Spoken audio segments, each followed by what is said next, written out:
يا رسول الله سلام عليك يا رفيع الشان والدرج يا رسول الله سلام عليك يا رفيع الشان والدرج.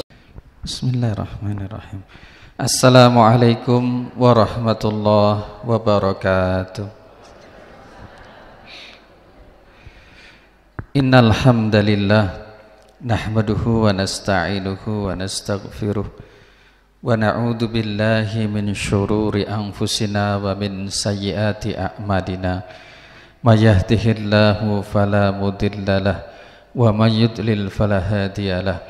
Asyhadu an la ilaha illallah wahdahu la syarikalah wa asyhadu anna Muhammadan abduhu wa rasuluhu la nabiyya ba'dah. Allahumma salli wa sallim wa barik ala sayyidina Muhammadin wa ala alihi wa sahbihi ajma'in, amma ba'd. Ingkang kula hormati para alim, para ulama, para kiai, para sepuh, para bini sepuh, Bapak Ibu jamaah Tombo Hati yang insyaallah dirahmati oleh Allah Subhanahu wa taala. Alhamdulillah, tsumma alhamdulillah, Allah Subhanahu wa taala masih memberi nyawa dalam tubuh kita, memberi kesempatan menambah amal-amal soleh, memperbaiki diri. Mudah-mudahan setiap kesempatan yang diberikan Allah bisa kita maksimalkan dalam ketaatan kepada Allah Subhanahu wa taala. Amin amin ya rabbal alamin. Salawat kanthi salam kaunjuk dumateng Kanjeng Nabi besar Muhammad sallallahu alaihi wasallam. Mugi-mugi kula panjenengan sami saged nindakaken sunah-sunahipun Nabi Muhammad sallallahu alaihi wasallam lan mugi-mugi minjang dateng hari akhirat pikantuk syafaatipun Nabi Muhammad sallallahu alaihi wasallam. Amin amin ya rabbal alamin. Bapak Ibu para rawuh ingkang minulya, ingkang badhe kawula waos inggih menika surat Taubah At-Taubah ayat 40. Menika salah satu dari ayat Al-Qur'an yang mengabadikan peristiwa dari hijrahnya Nabi Muhammad sallallahu alaihi wasallam dari Mekah ke Madinah. Keranten menika masuk di tahun baru Hijriah 1444. Terus kullu amin wa antum bi khair, mudah-mudahan setiap tahun kita selalu mendapatkan kebaikan dari Allah Subhanahu wa taala. Amin amin ya rabbal alamin. Mila panjenengan pirsa piyambak winginane lari-lari cilik-cilik ngaten niku nggih damel pawe, jenenge pawe ta'aruf. Ngaten niku sing mboten ngerti nggih kadang takok wong Agustus kok wis pawe. Nggih ampun jenengan lokno keranten nggih mboten ngertos. Ngaten insyaallah suwe-suwe lak nggih ngerti. Oh tibake ora pawe Agustusan. Tapi pawe dikenal dengan pawe ta'aruf ya. Pawe memperingati awal tahun baru Hijriah. Kenapa kok harus kemudian diperingati? Keranten nggih momentum. Ben tiang niku gampang eling.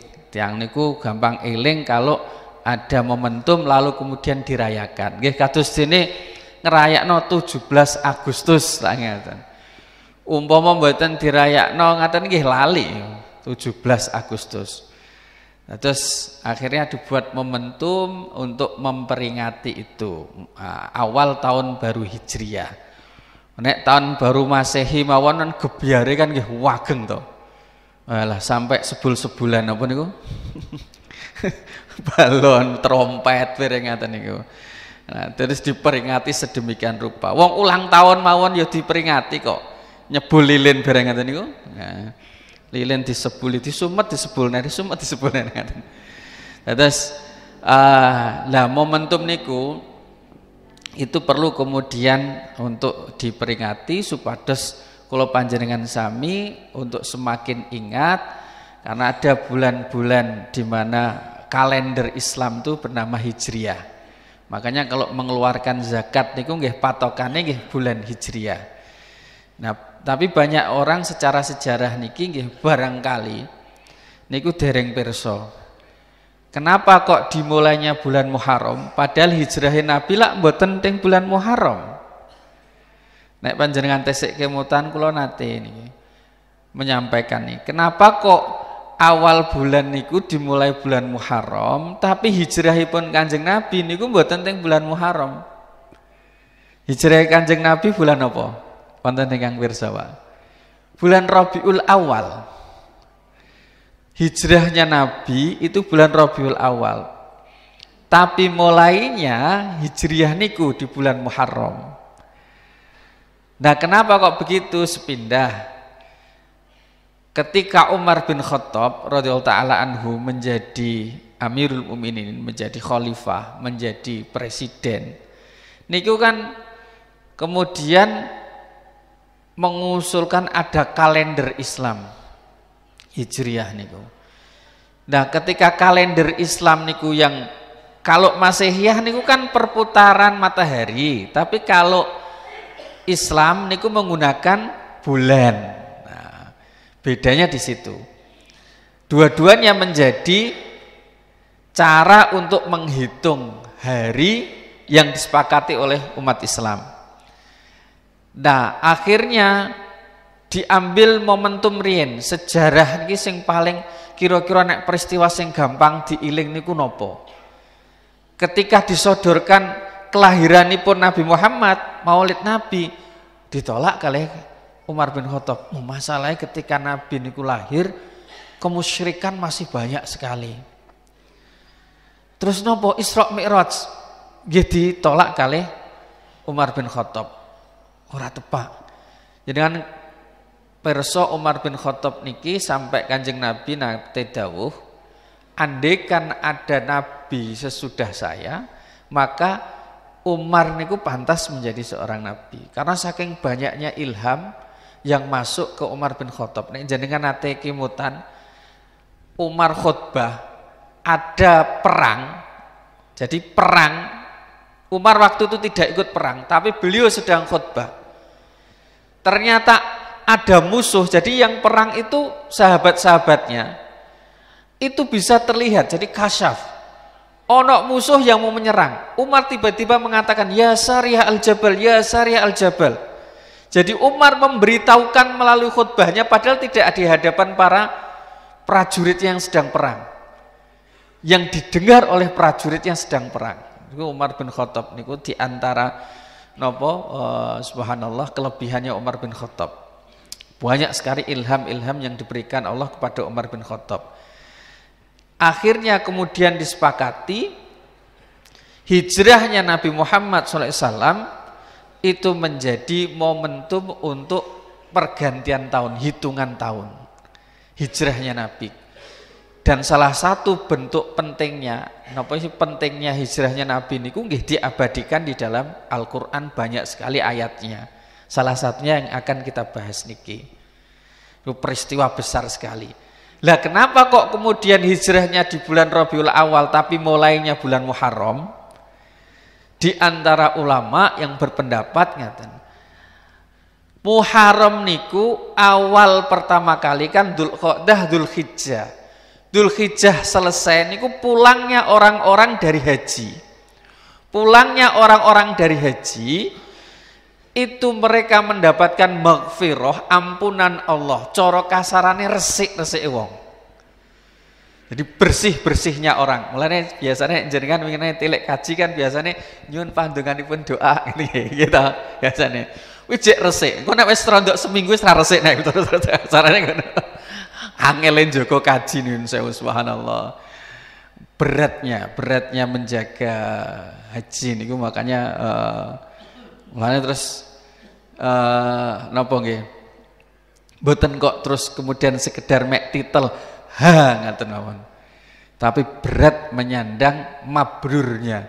Menawi mabrurnya itu bisa justru ukuran mabrur niku ukuran sesudah haji. Nek ketika pelaksanaan haji ini pun semua orang bisa melakukan. Menawi di sana itu bisa mendapatkan diterima oleh Allah. Tapi njogo sak badane haji niku sing abot. Sangat berat sekali. Menjaga kemabrurannya niku sing abot. Nah, ketika mereka pulang, maka niku dados momentum karena maghfirah Allah. Disebut ulama, orang-orang itu mendapat ampunan Allah dalam kondisi yang seperti suci kembali. Nah, maka kemudian pulangnya itu selesai bulan Dzulhijjah, maka momentumnya adalah Muharram dimulai.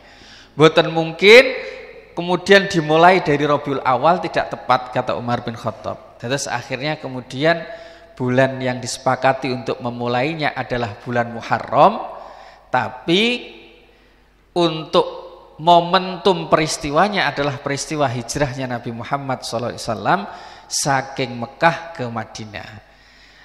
Bismillahirrahmanirrahim. A'udzubillahi minasyaitonirrajim. Illa tansuruhu. Jika engkau tidak menolong Muhammad, faqad nasarahullah. Niscaya Allah yang akan menolongnya. Idz akhrajahul ladzina kafaru. Di saat orang-orang kafir mengeluarkan Nabi Muhammad. Tsanitsnaini idhuma fil ghar. Dua atau berdua di dalam, keduanya di dalam goa. Id yaqulu li sahibihi, saat berkata kepada sahibihi, sahabatnya yaitu Abu Bakar As-Siddiq, la tahzan, jangan bersedih, innallaha ma'ana, innallaha sesungguhnya Allah bersama kita. Fa anzalallahu, maka kemudian Allah menurunkan sakinatahu, menurunkan ketenangannya kepadanya. Ada yang berpendapat kepada Abu Bakar, wa ayyadahu, dan diperkuat bijunudin lam tarauha, dengan tentara-tentara yang tidak bisa dilihat, wa ja'ala kalimatallah kamiltal ladzina kafaru sufla, dan Allah menjadikan kalimat atau orang-orang musyrik itu, orang-orang kafir itu rendah, wa kalimatullahi, dan kalimatnya Allah yaitu la ilaha illallah yal ulya, yang paling tinggi. Wallahu azizun hakim, dan Allah aziz, maha perkasa, tidak terkalahkan, hakimun, niku maha bijaksana. Nah, mari kita jelaskan. Yang pertama dulu, illatan suruhu. Ai, kata dalam tafsir Ibnu Katsir, ai tansuru rasulahu. Jadi kalau yang dimaksud, kalau kalian tidak menolongnya, yang dimaksud menolong Nabi Muhammad SAW. Fa innallaha nasiruhu wa muayyiduhu wa kafihi wa hafidhuhu. Maka sesungguhnya Allah niku yang akan pasti menolongnya, menjaganya, yang menguatkannya. Nyun sewu. Jadi sederhananya sebenarnya kalau Allah mau, Allah itu pasti akan menolong Nabi Muhammad. Orang mbok tulung ndah, niku Kanjeng Nabi pasti ditulung Gusti Allah. Cuma ini menjadikan komitmen kita sebagai umat Nabi Muhammad SAW, sebagai bentuk iman kita kepada Allah Subhanahu wa taala. Maka sama dengan kata-kata intan surullah yansurka. Kalau kamu menolong Allah, niscaya Allah menolongmu. Lah apa Gusti Allah ditulung awake dhewe? Allah mboten usah ditulung niku pun wong Allah niku zat yang Maha Penolong. Kita yang butuhkan pertolongan. Maksudnya komitmen kita untuk menolong agama Allah. Niku bentuk, salah satu bentuk bukti keseriusan kita. Dados sejatosipun umpama Nabi Muhammad mboten ditulung, kita tetap mawon Allah pasti akan menolongnya. Tetapi kita diminta untuk kewajiban kita niku ikhtiar. Makanya nyun sewu, Kanjeng Nabi senaoso Nabi, Pak, mengajarkan kepada kita di peristiwa hijrah niku al-akhdu bil asbab, untuk mengambil sebab. Maksudipun untuk ikhtiar. Makanya kan direncanakan. Sopo sing turu ganteni Kanjeng Nabi? Maka Ali bin Abi Thalib. Niku rencana niku mateng saestu. Terus sopo kok sing menjadi petunjuk? Maka Abdullah bin Uraiqat. Niku mboten muslim niku. Jadi petunjuk jalan sing iso golekno dalan sing ora biasa untuk berjalan yang umumnya. Jadi ini biasanya untuk perjalanan iku melewati itu, maka dicari orang yang tahu nek cara sakniki jalan-jalan tikus. Pemandunya namanya Abdullah bin Uraikot, orangnya amanah. Senaoso ketika itu dia belum masuk Islam. Jadi niki diambil oleh para ulama sebuah dalil memperkerjakan non muslim niku oleh. Sepanjang dia niki betul-betul amanah. Panjang amanah. Nah, Nabi kemudian menjadikan dia itu dalil, corongaten gaet, penunjuk jalan. Tapi yang paling luar biasa lagi adalah keluarga Abu Bakar As-Siddiq radhiyallahu taala anhu. Semuanya ikut cara sakniki cancut Haliwondo. Semuanya ikut berpartisipasi. Diatur. Wong mendengar Nabi mau hijrah saja, Abu Bakar senengnya luar biasa, langsung asuhbah ya Rasulullah. Yuk Kanjeng Nabi, saya bisa menemani jenengan, saya bisa menemani jenengan. Tapi Kanjeng Nabi kemudian saya belum mendapatkan petunjuk dari Allah. Sampai akhirnya kemudian mendapatkan petunjuk dari Allah, diizinkan untuk menemani Rasulullah, maka Abu Bakar kemudian siapkan dengan segala sesuatu. Bahkan ketika kemudian ditanya, ma tarakta li ahlika wa iyalika, apa yang kamu tinggalkan untuk hijrah ini kepada keluargamu dan anak-anakmu? Lho kabeh digowo, Pak. Entek niku bondone. Jawabanipun Abu Bakar, taraktullaha wa rasulahu. Aku tinggalkan Allah saja dan Rasulnya. Ngaten iki wabot, mboten saged kula panjenengan sami tiru, Pak.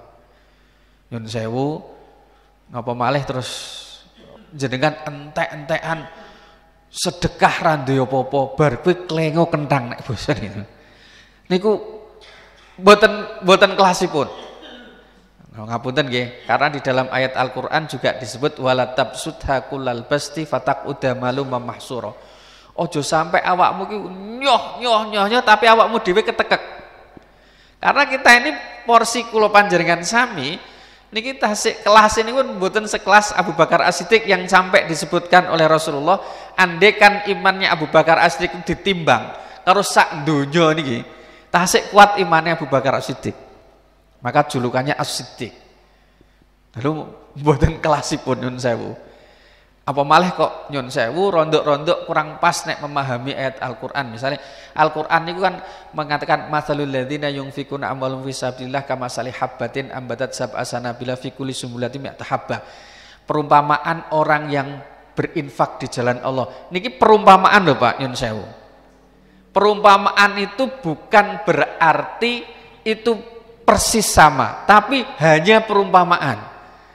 Jadi perumpamaan orang yang bersedekah, akhirnya nyun sewu goro-goro ngaten iki enten sing sampai stres. Lah napa wape disedekahno? Gelange disedekahno, jame disedekahno, mobile disedekahno. Tapi dengan tujuan, dengan ayat ini terus ngomong ini. Soale ning Al-Qur'an kuwi disebut nek sedekah kuwi seperti kamasali habbatin siji habbah wineh setunggal. Nek coro pari niku kan terus kemudian menjadi 7 tangkai. Sak tangkene niku enten 100. Jadi mundhake 700. Berarti aku nek sedekah sak mobil kuwi kok mbalike 700 mobil. Walah. Gelangku siji tak sedekahno. Sak ono dadi pirang oncah. Oh akhirnya gelange kabeh di sedekahno. Bar kuwi gak balik-balik. Stres, Bu. Nyun sewu niki mun enten sing terjadi. Mun enten sing terjadi. Lah Al-Qur'an itu memberikan kata-kata masal, perumpamaan. Artosipun boten mungkin panjenengan niku entek. Berkah niku akeh. Mana qasami mali sedekah, sedekah niku enggak mungkin menghabiskan harta. Semakin berkah kebaikannya. Dadi nyun sewu nek enten tiyang kok ngaten, aku pengen sugih. Tapi caraku nganggo sedekah nggih mboten napa-napa, tapi eling. Sedekah niku bisa jadi dibalas di dunia, bisa jadi dibalas di akhirat. Jadi nek niatipun sedekah niku jenengan niatakan karena Allah lillahi taala. Cara mboten balik niku seneng. Soale tenggene akhirat dijupuke. Ampun di napa dinteni. Amun jenengan ngenteni. Jenengan ngenteni katok kadang. Wong diuji kalih Gusti Allah kok. Kowe ikhlas napa mboten kok.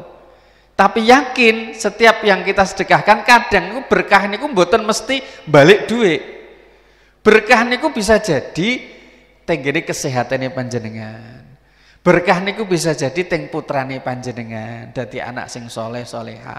Berkah niku bisa jadi teng keluargane panjenengan, keluarganya menjadi keluarga yang kemudian tentram. Berkah niku bisa menjadi banyak hal, Bu. Jadi mboten mesti kembali dalam bentuk harta niku. Mangke nek jenengan niataken supaya iki engko aku entuk balikan donya niku, berarti tujuan kita hanya untuk dunia. Hanya untuk dunia. Mulane niki ilmune rada abot. Innama nut'imukum liwajhillah la nuridu minkum jazaa'a wala syukura. Al-Qur'an ngaten.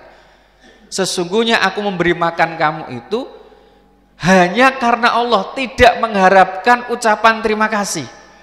Jadi nyun sewu, nek jenengan kok nyukani berkat, wonge menengae ora matur suwun, ampun jenengan gelo. Lah rata-rata sakniki lah gelo.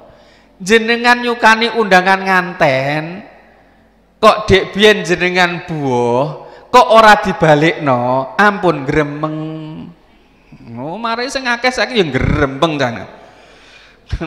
Dek biyen aku nyumbang 100, cacah tak delok balik 50.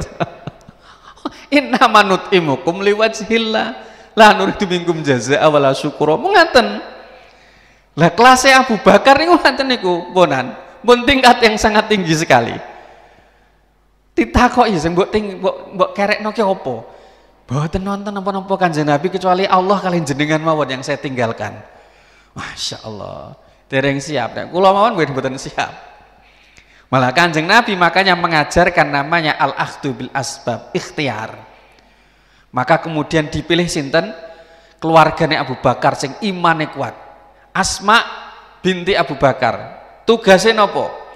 Tugasipun niku ngirim panganan. Maka sampai mendapat julukan dzatan nitaqaini. Niku selendang niku dibelah jadi dua. Sing biasanya nganggo tali dibelah jadi dua, dienggo tali bekal. Maka sampai dapat julukan yang mempunyai dua selendang, dua tali. Niku Asma. Abdullah bin Abu Bakar sing putran sing cilik niku. Tapi Rasulullah ngerti bocah iki cerdas, pinter. Maka didadekno mata-mata.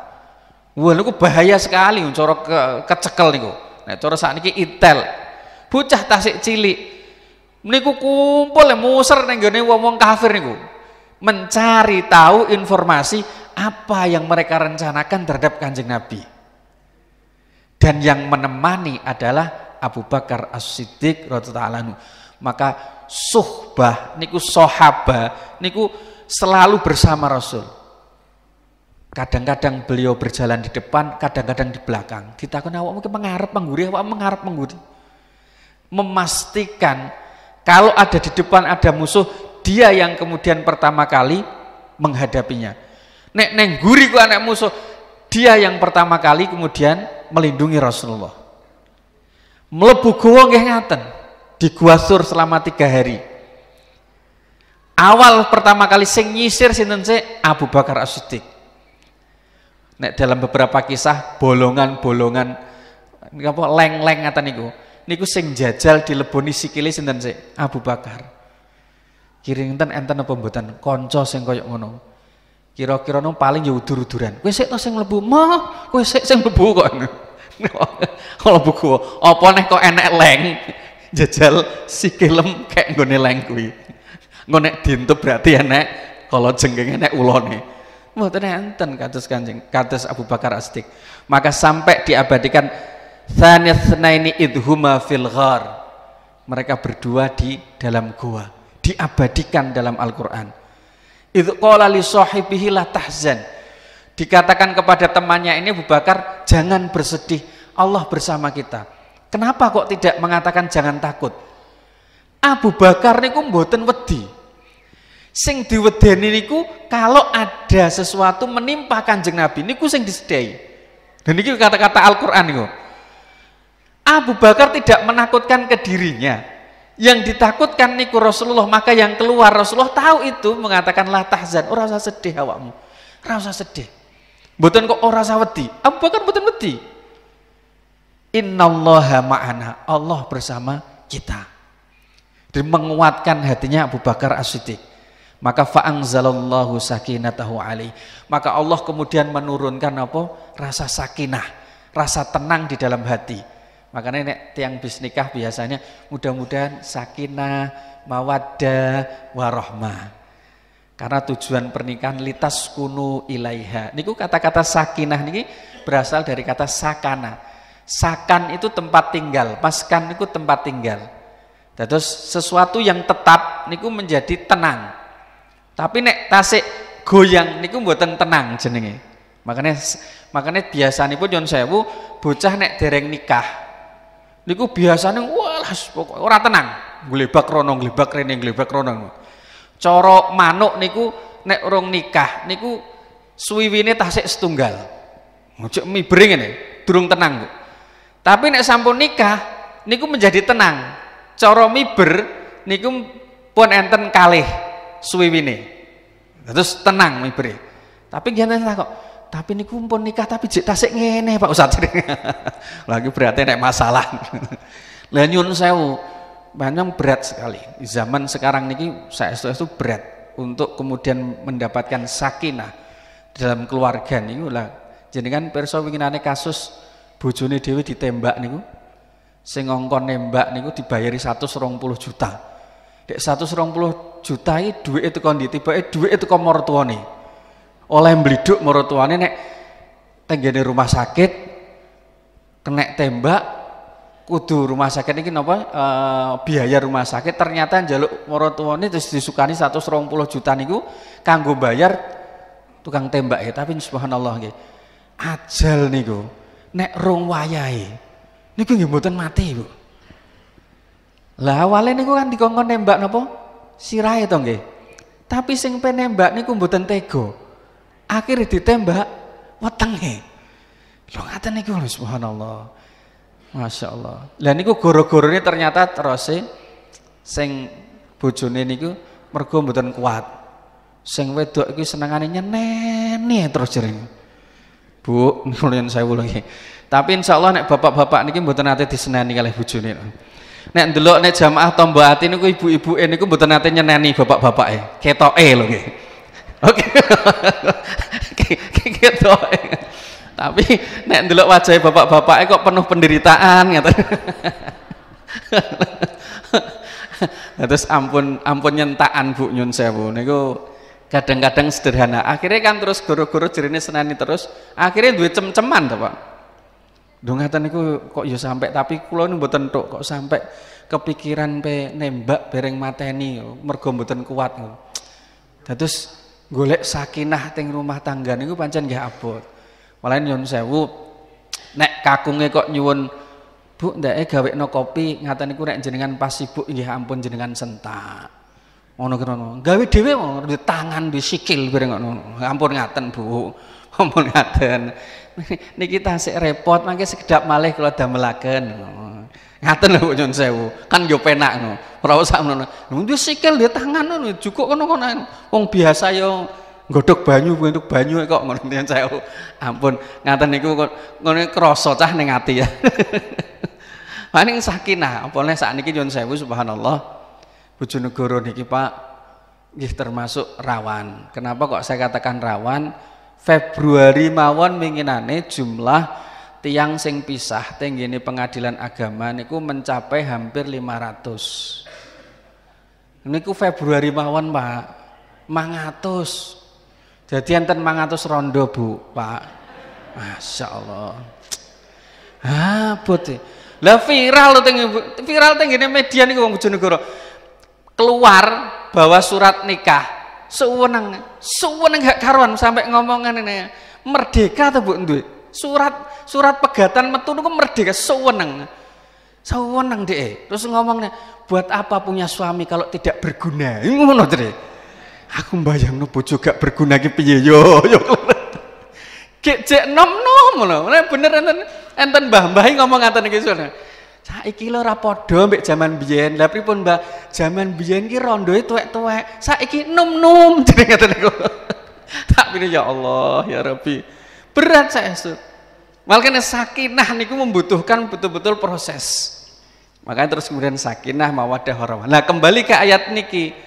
Maka kemudian tenang hatinya. Sing maune rondok-rondok sedih galau niku lalu kemudian Allah menurunkan tenang. Apalagi bijunudin lam wa ayyadahu bijunudin lam taruha. Napa niku diperkuat dengan tentara-tentara yang tidak terlihat. Makanya orang kafir Quraisy niku sudah posisinya teng dhuwure goa. Cara ndelok ngaten niki nggih pun ketok. Abu Bakar wis bingung. Andekan mereka salah satu wahai Rasul melihat ke bawah niku, pasti mereka akan melihat kita. Laro ana pasti kita akan terlihat. Tapi mboten ketinggal. Wong pancene nggih wa ayyadahu bijunudin lam taroha. Diperkuat dengan tentara-tentara yang tidak terlihat. Oh panjenengan sami niki kedah yakin sak yakin-yakinipun bilih sejatosipun kalau Allah berkehendak diperkuat dengan tentara-tentara yang tidak terlihat. Dia itu siapa?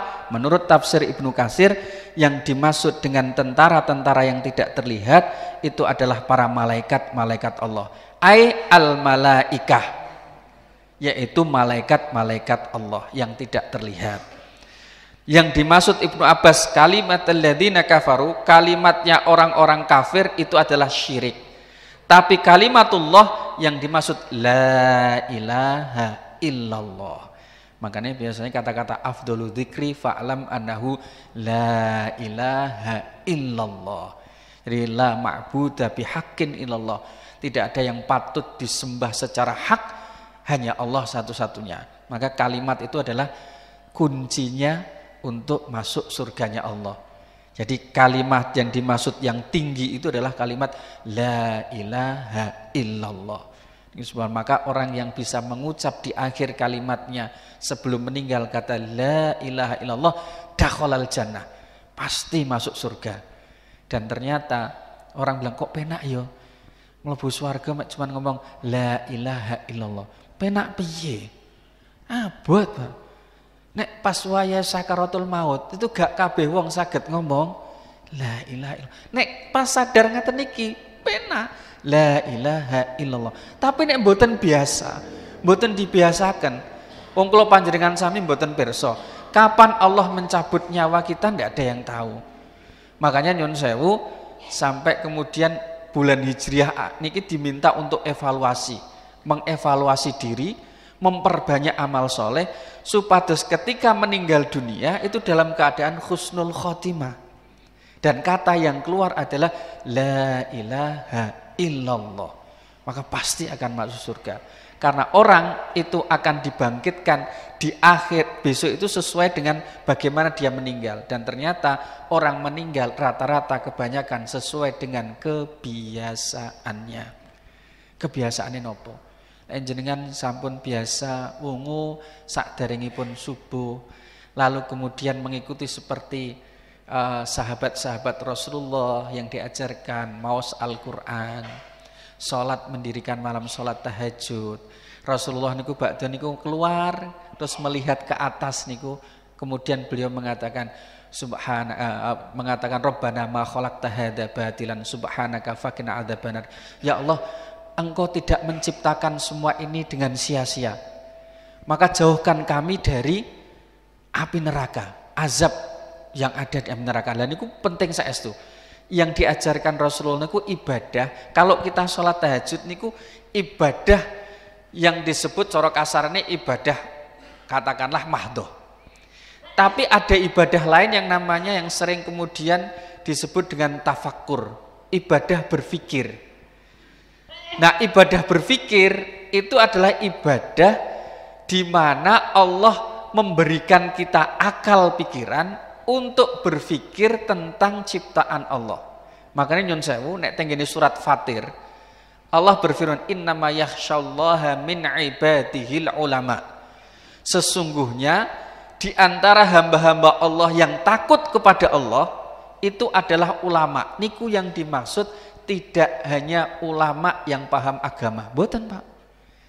Keranten ayat sebelumnya itu menceritakan tentang penciptaan hewan, tumbuh-tumbuhan yang berbeda-beda, manusia, hewan ternak. Maka ulama ada yang menafsirkan yang dimaksud ulama di sini adalah juga ilmuwan.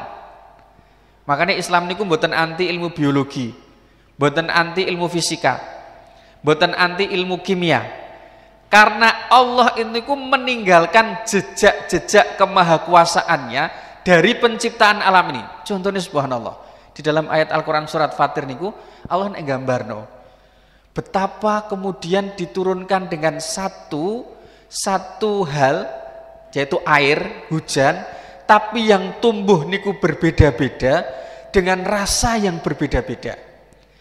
Demikian juga manusia, nyun sewu, juga berasal dari air, kemudian satu cetakan, corongaten tenggini rahim, tapi keluar dengan bentuk yang berbeda-beda, karakter yang berbeda-beda. Nyun sewu, senaoso bocah kembar, niku nek jenengan amati, mesti enten perbedaanipun. Senaoso kembar, meskipun kembar identik. Makanya nyun sewu niki sidik jenenge sidik jari, tiap orang berbeda-beda. Subhanallah nggih, kan berasal dari air.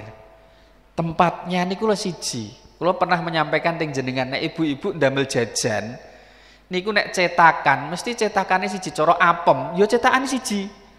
Dadine nggih apem bunder-bunder. Nek ape gawe apem kok bentuk bintang, jenengan ndamel cetakan bentuk bintang. Lah nek Gusti Allah cetakane setunggal, tapi sing metu beda-beda. Enek sing kuning, enek sing setengah kuning, enek sing putih, enek sing ireng, ngoten. Enek sing setengah ireng.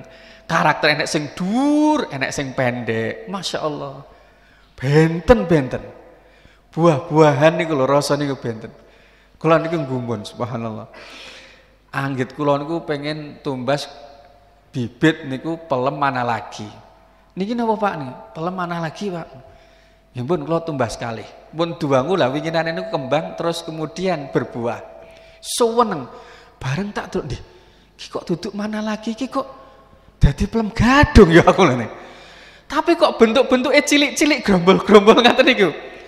Kulo penasaran. Akhirnya subhanallah Pak. Nah kalau benon itu terus kemudian kulo unduh berapa? Ternyata niku unik. Lho rasane niku lho. Enek rasa pelem gadunge, enek rasane mana lagi?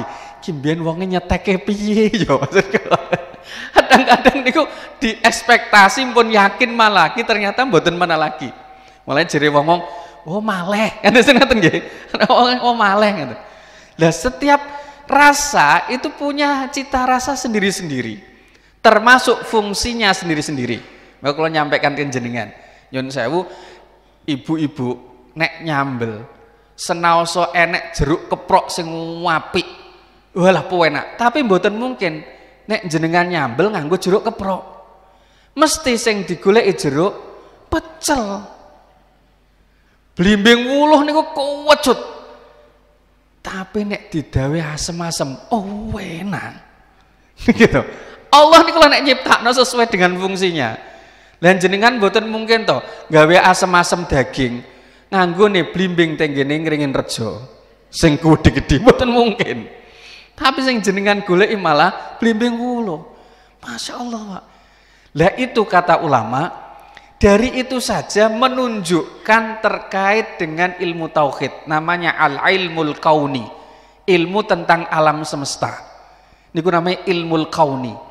Ilmu kauni itu alam semesta yang menunjukkan kepada ketauhidan. Lain jenengan tasik kimutan riyen kula panjenengan sampean cilik kan kengen ngapal wujud kidam baqa mukhalafatul lil hawadisi qiyamuhu bi nafsihi. Nah sifat Allah yang pertama disebut napa? Wujud. Nah alam semesta ini menunjukkan wujud Allah untuk sampai kepada bukti dalil argumentasi bahwa Allah niku wujud. Allah itu punya eksistensi. Itu dari penciptaannya. Nah itu dengan apa? Dengan akal. Tapi ada ilmu yang kedua namanya ilmu asy-syar'i. Ilmu syar'i niku ilmu syariat.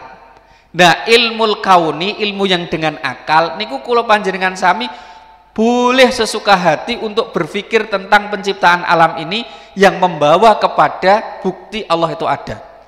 Tapi nek ilmu syariat mboten saged.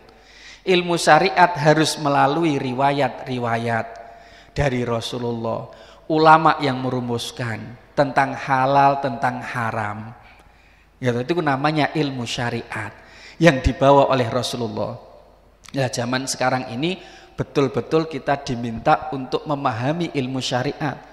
Karena napa? Sabdanipun Kanjeng Nabi, al halalu bayyinun wal haramu bayyinun wa ma bainahuma umurun mustabihat.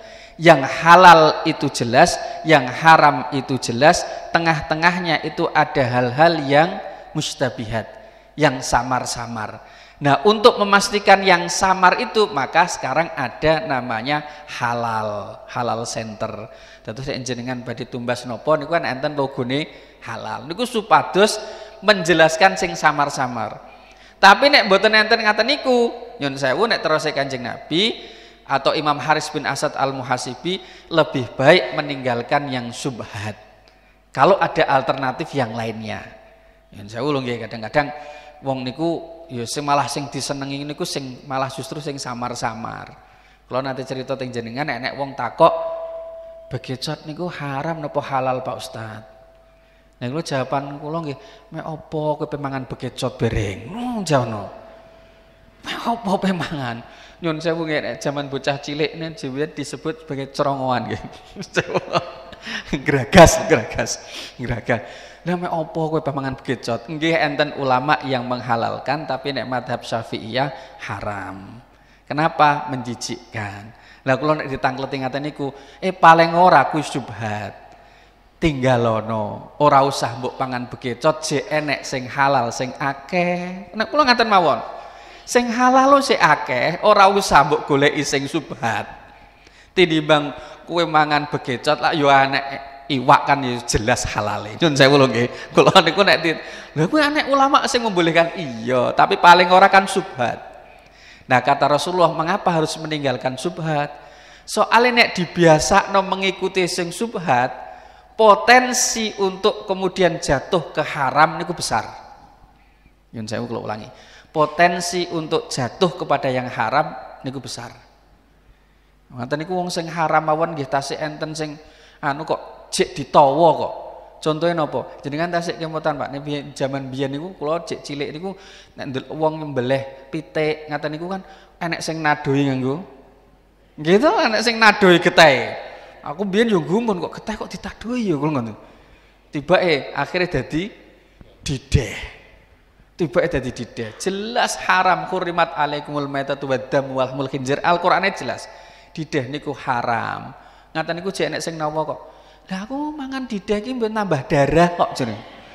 Enek ngono wis wong jan nyun sewu. Nambah darah jeneng. Darah pitik mbok padakno darah ngono. Nyun sewu ngapunten kadang-kadang niku nah memang ilmu niku menjadi penting. Saestu-estu.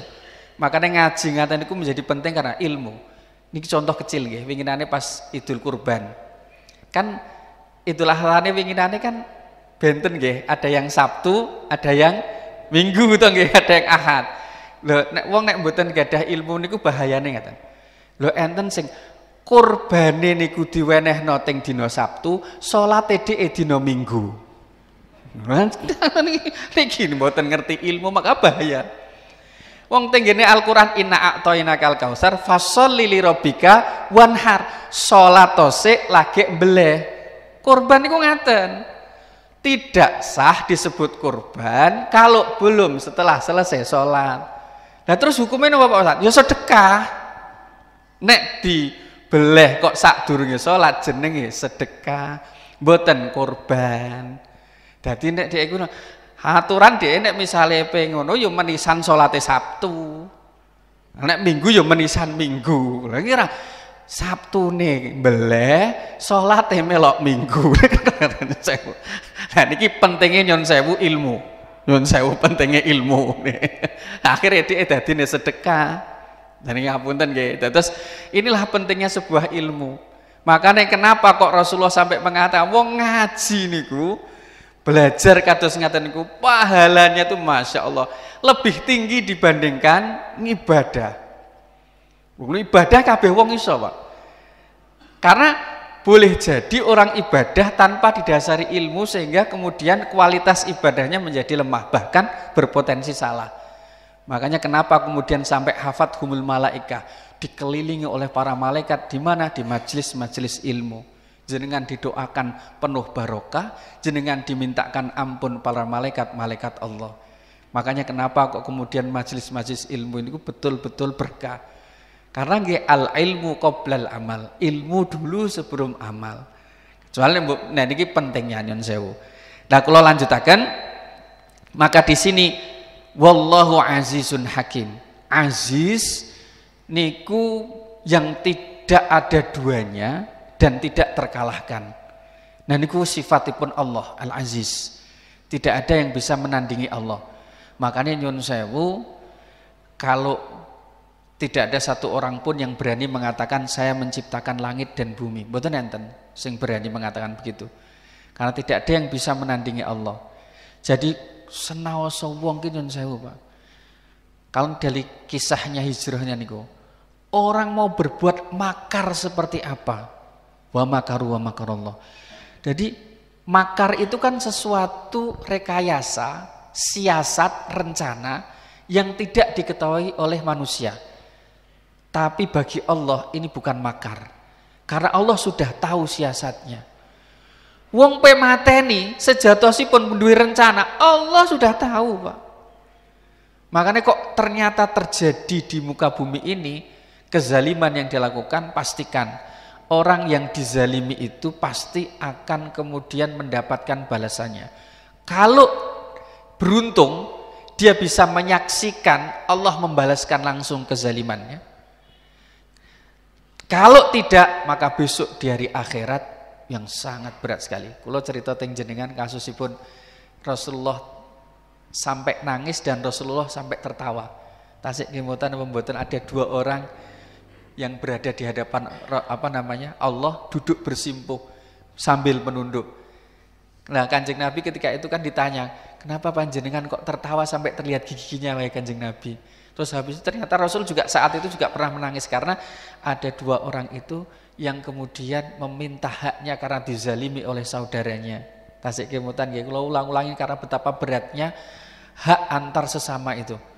Saya estu pokoknya sing paling kula wedeni niku nek ada orang tidur, ada orang kita tidur tapi ada orang yang tidak tidur matanya memohon kepada Allah untuk dibalaskan atas kezalimannya. Mugo saya estu wedeni. Karena tidak ada hijab lagi. Langsung dikabulkan oleh Allah kalau dia terzalimi. Makanya ketika itu Rasulullah sampai menangis nopo? Karena saudaranya ini ternyata wis entek Pak kebaikannya. Karena Rasul diambil kebaikannya, tinggal kemudian dosanya. Nah ketika tinggal dosanya ini kan dia harus dimasukkan ke neraka. Disuruh mikul dosane niki, dosane saudara niki disuruh mikul. Kanjeng Nabi niku nangis. Nah ketika melihat seperti itu kemudian Allah mengatakan lihat itu di sebelah sana. Dilihat ternyata istana penuh dengan mutiara indah sekali. Langsung ditanya, milik siapakah? Milik Nabi siapa ini? Milik syahid siapa ini wahai Allah? Milik orang jujur siapa? Bukan milik siapa-siapa, tapi milik siapa yang bisa membelinya. Loh, apakah ada orang yang bisa membeli seperti ini? Ada. Siapa? Kamu. Dengan cara memaafkan saudaramu. Maka dia mengatakan, saya maafkan wahai Allah saudaraku ini yang telah berbuat aniaya terhadap saya. Disitulah Rasulullah tertawa, saking bungaipun. Malahnya nyun sewu, kenapa ulama-ulama sekelas Imam Ahmad bin Hambal, Imam Malik gurunipun Imam Syafi'i, sampai Imam Syafi'i enten napa kok senaosa dianiaya nyepuro orang yang menganiaya karena beliau niku kemotan Kanjeng Nabi. Boten pengen Kanjeng Nabi niku sedih enten umatipun yang mau masuk neraka gara-gara tidak dimaafkan. Dan ini subhanallah, makanya berat sekali kita mencoba untuk tidak berbuat zalim terhadap sesama makhluknya karena besok berat di hari akhirat kelak. Nah Allah niku azizun yang kemudian hakimun. Hakim niku maha bijak mengatur. Artosipun Allah nek damel skenario, Pak. Niku bagi manusia mungkin mboten masuk akal. Tapi bagi Allah karena hakim yang mengendalikan itu tidak ada yang mustahil. Ya kados niku ditembak orang mati. Lah kok malah sing nggawa ring rumah sakit kan bojone piyambak. Dipikir kan nek di rumah sakit baru ki sekarat kan mati. Ternyata mboten mati. Nah Masya Allah. Allah nek damel skenario niku nek wayahe ora mati ora mati. Namun damel skenario napa mawon niku nek Allah yang sudah memberikan skenario, maka pastikan bahwa skenario Allah jauh lebih baik dibandingkan skenario manusia. Maka di sini kisah hijrah niki yang saged kita ambil pelajaran yang nomor 2 atau nomor 3 sangat penting sekali. Rasul merencanakan dengan sebaik-baiknya perencanaan. Maka ada istilah ngaten. Gagal merencanakan sama dengan merencanakan kegagalan. Dados nek panjenengan badhe ndamel napa mawon direncanakan sebaik-baiknya. Niki contoh saking Kanjeng Nabi. Khususipun nyun sewu, ini khusus di bulan Muharram ini monggo merencanakan untuk akhirat. Umume wong niku rata-rata sing direncanakno kangge donya. Tapi lali merencanakan untuk akhirat. Coba jenengan, rata-rata wong nek duwe cita-cita, rata-rata cita-citane bocah-bocah ini nek nulis, cita-citane kan semuanya untuk dunia. Tapi sekarang udah bagus banget, cita-cita membahagiakan orang tua, apik. Tapi kan rata-rata sifatnya kan diisi biasanya dunia. Cita-citamu pengen jadi apa? Dokter. Cita-citamu pengen jadi apa? Insinyur. Niku mboten salah. Tapi yang perlu kemudian disampaikan cita-cita persiapan untuk akhirat. Yen saya ulung nggih. Kok renek terus ya Pak.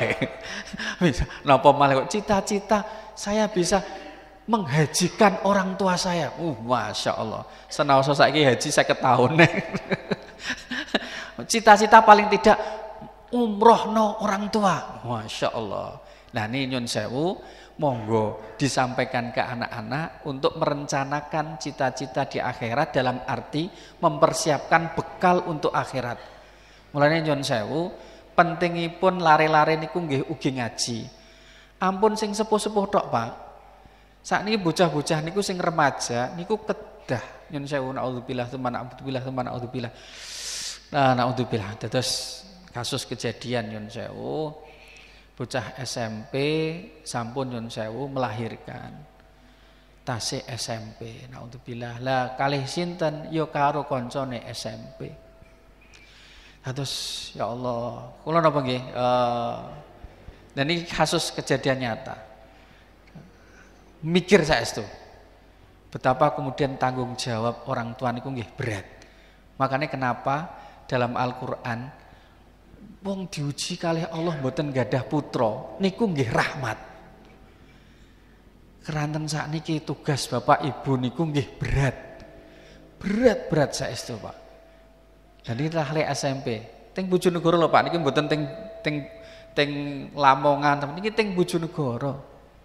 Saestu. Makanya subhanallah. Ya Allah, niki lari-lari niki kedah jenengan Joko. Nah, rencanakan untuk akhirat. Anak-anak ini bagaimana besok ketika saya sudah meninggal dunia menjadi anak-anak yang bisa kemudian memberikan kebaikan untuk orang tuanya yang sudah sumarih di alam kubur. Niku rencana akhirat. Paling ora ngaji. Ibu-ibu yang ngaten. Nek anakku tak kongkon ngaji, aku ya kudu iso ngaji. Terus ampun jenengan terus, halah aku maca alif ngene iki wis kangelan. Mboten napa-napa, Bu. Mboten napa-napa. Pokoke yang dilihat jenengan niku usahanipun. Wal kula pun suweneng. Ngantos jenengan niku numpak pickup sampai rombongan teng nguri. Niku sauna kadang-kadang ya Allah. Niku bagian dari usaha.